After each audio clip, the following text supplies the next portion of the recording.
Bonjour à tous et bienvenue dans l'IT Podcast, le podcast où nous explorons les différentes facettes des technologies de l'information.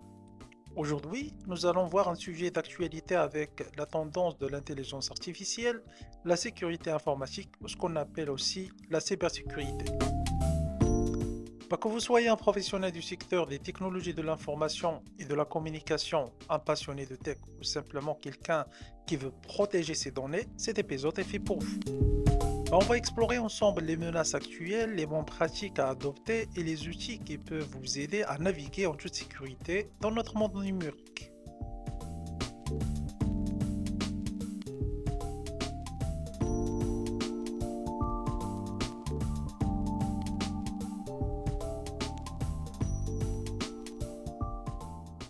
Commençons par les bases et posons la question suivante. La cybersécurité, c'est quoi exactement?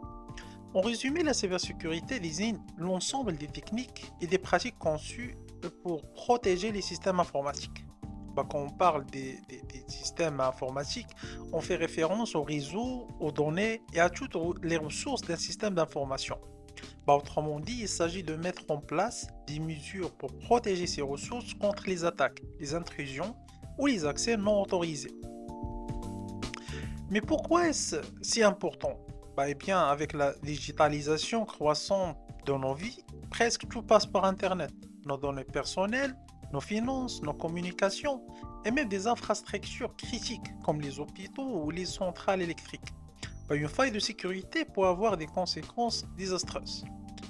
D'ailleurs, savez-vous qu'en 2024, le nombre de cyberattaques a augmenté de 15% par rapport à l'année précédente. Donc les pirates deviennent de plus en plus sophistiqués et personne n'est à l'abri.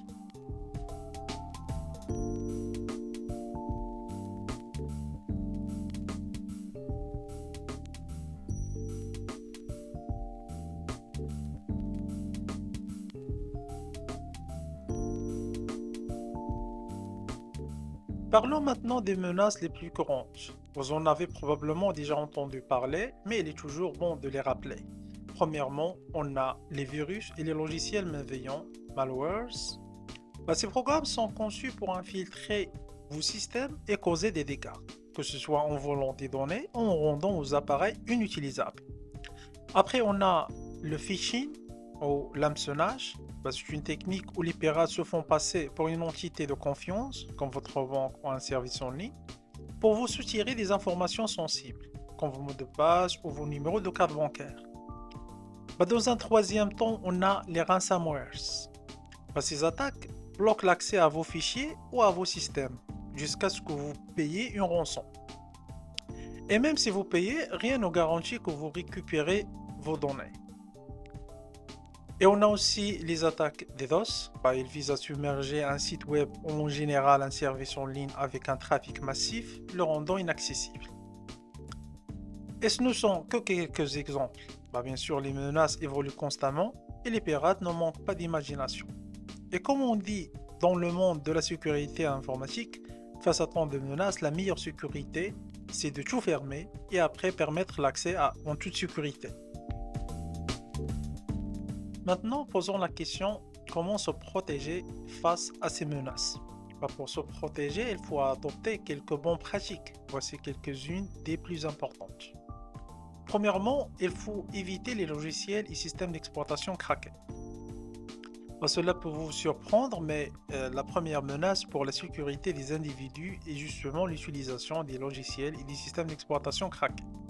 Bien que les statistiques spécifiques sur l'utilisation de logiciels piratés et leur lien direct avec les failles de sécurité soient limitées, il est largement reconnu que l'utilisation de logiciels non officiels expose les systèmes à des risques majeurs. Ces versions modifiées peuvent contenir des malwares ou des portées dérobées, facilitant l'exploitation de vulnérabilités par des cybercriminels. Deuxièmement, il faut toujours effectuer des mises à jour des logiciels. Bien sûr, les mises à jour corrigent souvent des failles de sécurité, ne les ignorez pas. De plus, la majorité des logiciels craqués ne bénéficient pas des mises à jour de sécurité régulières fournies par les éditeurs officiels, laissant les utilisateurs vulnérables aux exploits connus. Dans un troisième moment, on a l'utilisation des mots de passe forts. Bien sûr, il faut éviter les mots de passe simples comme 1, 2, 3, 4, 5, 6 au password. On va opter pour des combinaisons complexes et utiliser un gestionnaire de mots de passe si nécessaire. Par exemple, on a le gestionnaire intégré à Google Chrome qui est sécurisé par un compte principal. Normalement, c'est le compte Gmail principal utilisé. Dans un quatrième temps, on a l'activation de l'authentification à deux facteurs. Cela ajoute une couche de sécurité supplémentaire en demandant un code unique en plus de votre mot de passe. Cinquièmement, on a la gestion des emails suspects avec prudence. Bien sûr, il ne faut pas cliquer sur des liens ou des pièces jointes provenant d'expéditeurs inconnus. Bloquer chaque compte suspect de votre boîte mail ou de votre répertoire téléphonique. Après, dans un dernier moment, on a le sauvegarde de vos données d'une manière régulière. Bien sûr, la majorité des individus ignorent cette pratique de faire des sauvegardes. En cas d'attaque, vous permettez de restaurer vos fichiers sans avoir à céder au chantage. Et n'oubliez pas que la sécurité est une responsabilité partagée. Parce que vous soyez bien sûr un particulier ou une entreprise, chaque petit geste compte. Mais avant de parler des outils et technologies à mettre en place dans le cadre de la cybersécurité, il me paraît nécessaire d'ajouter un point très intéressant. C'est la notion de SPF ou Single Point of File. Dans les systèmes d'information et en cybersécurité, il est crucial d'identifier les SPF. Bien sûr, ces points uniques de défaillance que vous avez dans vos systèmes d'information, par exemple un individu qui utilise un seul compte Gmail pour gérer tous ses autres comptes et les autres mots de passe liés par exemple à un seul numéro de téléphone, ça normalement il va créer un SPF. Le jour où il perd l'accès à ce numéro de téléphone et à son compte Gmail, l'ensemble des services qu'il utilise devient inaccessible.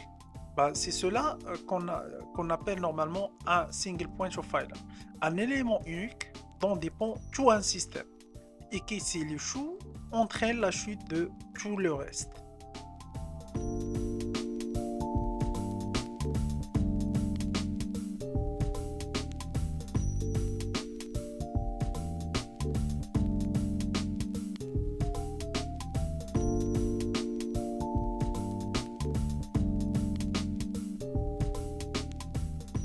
Pour clôturer cet épisode, parlons des outils technologiques qui peuvent vous aider à renforcer votre sécurité. Premièrement, on a les antivirus et les anti-malwares, des solutions comme Norton, Kaspersky, Malwarebytes peuvent détecter et neutraliser des menaces. Après, on a les pare-feux, ou ce qu'on appelle aussi les firewalls. Ils filtrent le trafic entrant et sortant pour bloquer les accès non autorisés. On a aussi les VPN ou les réseaux privés virtuels. Bien sûr, ils cryptent votre connexion Internet et masquent votre adresse IP, ce qui est particulièrement utile sur les réseaux publics. Et enfin, en fin de compte, normalement, on a les solutions de chiffrement. Bien sûr, et ils permettent de protéger vos données sensibles en les rendant illisibles sans la clé de déchiffrement.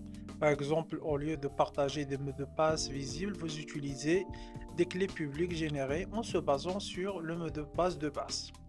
Et bien sûr, il existe des solutions plus avancées pour les entreprises, comme les systèmes de détection d'intrusion ETS ou les analyses de vulnérabilité, soit au niveau bien sûr du code source généré et utilisé au sein de l'entreprise, soit au niveau du trafic circulant dans les réseaux internes.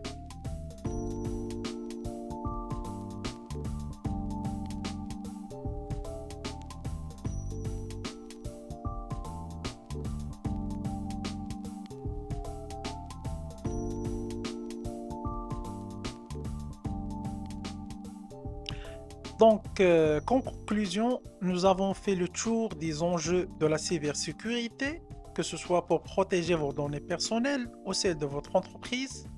Bien sûr, il est essentiel de rester vigilant et de s'informer régulièrement sur les nouvelles menaces et les meilleures pratiques. Si vous avez des questions ou des informations à partager sur le sujet, n'hésitez pas à nous écrire en commentaire. Et si vous avez aimé cet épisode, abonnez-vous et à la prochaine.